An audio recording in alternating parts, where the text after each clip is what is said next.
শীতের সকালের এই মিষ্টি রোদ কার না ভালো লাগে। একদিকে রোদের মিষ্টি হাসি, আরেকদিকে বাগানের মিষ্টি ফুলের হাসি। তো আসসালামু আলাইকুম, শুভ সকাল। কেমন আছেন আমার প্রিয় বন্ধুরা? আশা করি যে যেখানে যে অবস্থানে থাকুন না কেন অনেক অনেক ভালো আছেন, সুস্থ আছেন। আমিও আল্লাহর অশেষ রহমতে আপনাদের সকলের দোয়ায় আলহামদুলিল্লাহ ভালো আছি। তো কাছে কিংবা দূরে, দেশ ও দেশের বাহির থেকে যে যেখান থেকে এই মুহূর্তে আমার ভিডিওটা দেখতেছেন, আমার এই ভিডিওটার সাথে যুক্ত আছেন, তাদের সবার প্রতি রইল আমার মন থেকে অনেক অনেক দোয়া এবং আন্তরিক ভালোবাসা। তো বন্ধুরা, জানি না কোন কোন বন্ধু এই মুহূর্তে আমার ভিডিওটার সাথে আছেন। তো বন্ধুরা, যদি ভিডিওটা দেখা শুরুতে লাইক দিতে ভুলে যান, মনে করিয়ে দিলাম, একটা লাইক দিয়ে আমার পুরো ভিডিওটার সাথে থাকার অনুরোধ করছি। তো শীতের সকালে কিন্তু আমাদের বাড়িতে সবাই কাজকর্ম করে তারপরে সবাই এক জায়গায় বসি, সবাই মিলে গল্প করি। শরীরে রোদের তাপ নেই, মিষ্টি রোদের খুব ভালো লাগে। তো সবাই মিলে তো বসে আছি, তার মধ্যে এই তো দেখুন একটা নতুন অতিথি। এটা হলো এই যে গরুর বাছুর হয়েছে কালকে, আমার চাচা শ্বশুরের গরুর বাছুর হয়েছে কালকে সন্ধ্যার দিকে। তো বাছুরটা নিয়ে আমরা সবাই বসে গল্প করতেছি, ভালো লাগতেছে। এখানে শুয়েছিল, এখন আবার উঠে দাঁড়িয়েছে। তো বাছুরটা দেখে সত্যি আমার খুব ভালো লাগলো, কারণ আমার গরু পালার খুব নেশা। আমার মনে হয় যে আমার ছোট্ট একটা খামার থাকবে, গরু থাকবে। এই নেশাটা আমার অনেক আগে থেকেই, আশা বলেন নেশা বলেন দুইটাই আছে। তো জানি না আল্লাহ পাক পূরণ করবে কিনা। তো এর আগেও কিন্তু আমার শ্বশুর বাড়িতে গরু ছিল। তো আপনাদের ভাইয়া যখন দেশের বাহিরে চলে যায় তখন এগুলো বিক্রি করে তারপরে চলে গেছিল। তারপরে আর এগুলো কেনা হয় নাই। তো তারও অনেক স্বপ্ন যে সে বিদেশ করে এসে একটা ছোট করে একটা গরুর খামার করবে, এরকম স্বপ্ন ছিল আমাদের দুজনেরই। কিন্তু সে স্বপ্নটা পূরণ হওয়ার আগেই তো আপনাদের ভাই অসুস্থ হয়ে দেশে ফিরে এসেছে। তো সে স্বপ্নটা এখন আমরা পূরণ করতে পারি নাই।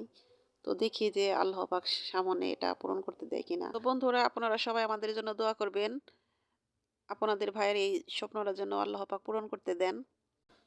তো সকালবেলা খাওয়া দাওয়া, তারপরে গল্পগুজব করেছি, তারপরে এখন একটু গাছের যত্ন নেব। তো আমার মিষ্টি লাউ গাছে কিন্তু 4টা লাউ এসেছে। তো সে লাউ দেখে তো আমি খুব খুশি। তো আমার দাদা শ্বশুর বলতেছে এই লাউয়ের মধ্যে মেডিসিন স্প্রে করে দিলে ভালো হবে, তা না হলে পোকা ধরার সম্ভাবনা আছে। তো সেটা চিন্তা করেই ওই তো আমার ছোটো ছেলেকে দিয়ে একটা মেডিসিন আনিয়েছি। তো এই মেডিসিনটা পানির সাথে পরিমাণ মতো দিয়ে মিশিয়ে ওই গাছে ফলের মধ্যে ফলন যে আসছে লাউ, সেটার মধ্যে স্প্রে করতে হবে, তা না হলে নাকি লাউটা টিকবে না। তো এখন আমি সেটাই স্প্রে করব। তো এই স্প্রেটা যদি আরও আগে আনতাম তাহলে আমার দেশি লাউ কিন্তু মাশাল্লাহ অনেক লাউ থাকতো। তো আমার দাদা বলল, তো আমি বললাম তো দাদা আগে তো বলেন নাই। কই বলি নাই, যে এমনিতে হইলে ভালো, কারণ মেডিসিন দিয়ে জিনিস খাওয়া তো ভালো না। কিন্তু মেডিসিন ছাড়া জিনিস খাওয়া ভালো না ঠিক আছে, কিন্তু মেডিসিন ছাড়া তো আবার হয়ও না। কিছু কিছু মেডিসিন আছে যেগুলো দিতে হয়। তো সেটা চিন্তা করে তো গাছে দিতেছি, যে এত যত্ন করে এত কষ্ট করে গাছ ওঠাই যদি সেই গাছে ফলন না খেতে পারি ঠিক মতো তাহলে তো ভালো লাগে না। তো লাউ তো খেলাম মাশাল্লাহ মোটামুটি ভালোই, কিন্তু গাছ যে তুলনায় গাছ ছিল সে তুলনায় আরও বেশি লাউ আসার কথা ছিল, কিন্তু সেটা আসেনি। এমনিতে আমার হাতে লাউ গাছে লাউ ধরে না, এটা সবসময় একটা বা দুইটা লাউ আসে, আর শুধু শাক আর শাক, গাছ ভর্তি থাকে, লাউ আসে না। তো এবার তো আপনাদের ভাইয়া আর হলো আমার ছোট ছেলে, বাপ বেটা দুইজনে গাছটা বুনেছে। তো এবার বেশ কয়েকটা লাউ খেয়েছি, ভালোই লেগেছে। তো এই যে একটা সিম গাছ পরে উঠেছে, অন্যরকম একটা সিম। তো এই গাছে কেবলমাত্র সিম আসতেছে, তো এই সিম গাছেও কিছু স্প্রে আমি দিয়ে দিলাম।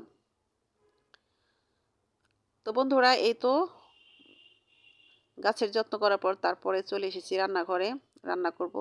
তো নদীর ছোট মাছ দিয়ে আলু, সিম আর টমেটো দিয়ে হাতে মেখে রান্না করব সরিষার তেল দিয়ে। যেহেতু হাতে মেখে তরকারিটা রান্না করব, সে কারণে আমি সরিষার তেল দিতেছি। তো হাতে মেখে যে কোনো তরকারি বলেন, খিচুড়ি বলেন, যাই বলেন, যদি সরিষার তেল দেওয়া যায় তাহলে কিন্তু বেশি মজা লাগে। তো এটা আমি হাতে মেখেই রান্না করব। তো এটার মধ্যে দিয়ে দিছি হলো বাটা মশলার মধ্যে জিরা বাটাটা দিয়ে দিছি, আর রান্নার শেষে দিয়ে দিব হলো ধনিয়া পাতা।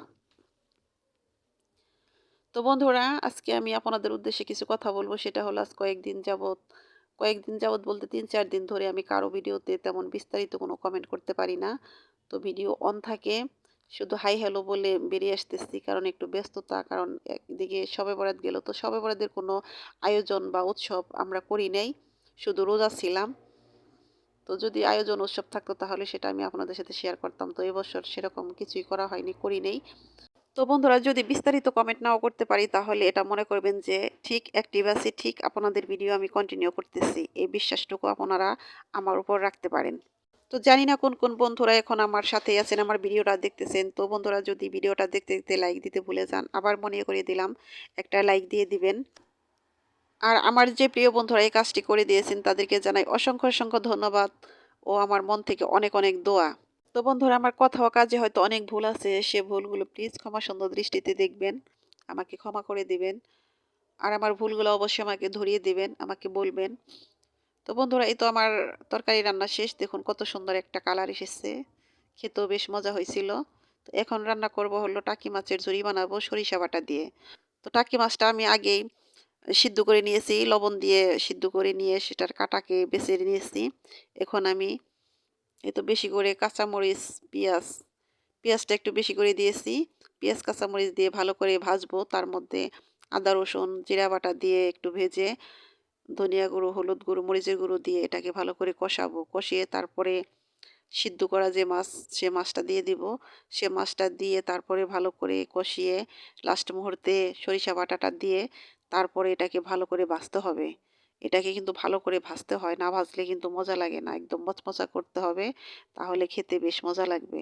তো এই টাকি মাছের ঝুড়িটা কিন্তু পিপল পাতা দিয়েও খাই আমরা মাঝে মাঝে, ভালো লাগে। তো এখন পিপল পাতাটা পাওয়া একটু কষ্টের হয়ে গেছে। বৃষ্টি হবে, তারপরে আবার নতুন করে পাতা গজাবে, তখন খাওয়া যাবে। তো এই চৈতা সরিষা দিয়েও কিন্তু এই মাছটার এই রেসিপিটা খেতে খুব মজা। যারা খেয়েছেন তারা এটার স্বাদ বুঝেছেন, আর যারা না খেয়েছেন তারা অবশ্যই ট্রাই করে দেখবেন, খেতে বেশ মজা।